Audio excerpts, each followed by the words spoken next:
Marijke Dikkerboom, ondernemer van het jaar 2017. Gefeliciteerd. Ja, dankjewel. Ontzettend trots hierop. Geweldig. Verwacht? Nee, eigenlijk niet. Nee, ik bedoel, we zijn alle drie goed en ik gun het de ander ook. Ja, er kan natuurlijk maar één de beste zijn. Dus ja, mooi, geweldig. En waarom denk je dat jullie het gewonnen hebben? Waarom ik het gewonnen heb?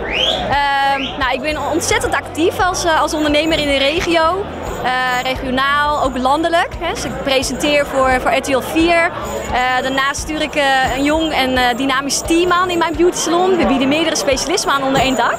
Ik organiseer beauty events voor goede doelen. Dus ja, eigenlijk genoeg redenen om gekozen te worden tot ondernemer van het jaar. Een prachtige bekroning op een prachtige carrière, die natuurlijk nog in volle gang bezig is. Wat zijn jouw doelen? Wat zijn jouw dromen? Wat is jouw toekomst? Wauw, nou ja, die dromen en ambities moet je altijd blijven houden. Sowieso wil ik lekker gaan genieten de komende tijd natuurlijk van mijn werk als schoonheidsspecialist. De lancering van mijn nieuwe website, marijkedikkerboom.nl, gaat binnenkort van start.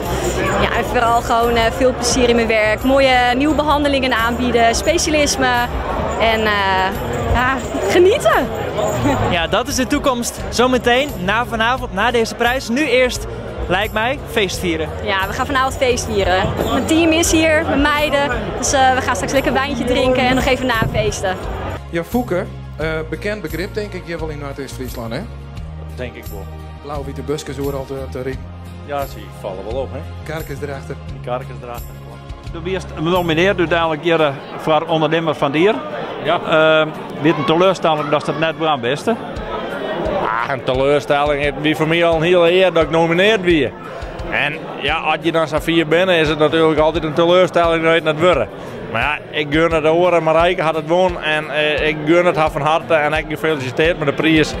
Ja, en hier ik het won, dan hebben we een hele mooie jongen gewoon en ik ga nu ook een hele mooie jongen. Toen genomineerd was, dus van hoe groot weer uiteindelijk die verbazing dat het weer de soorste, dat het voordroegen was.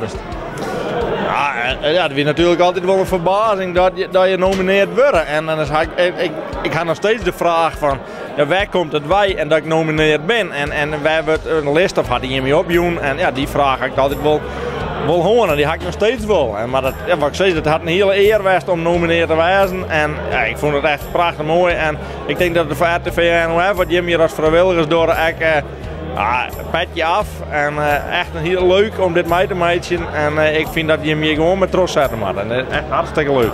Maar die bedrijf die toch zodanig in de markt dat is bekend best hierin om jou, hè?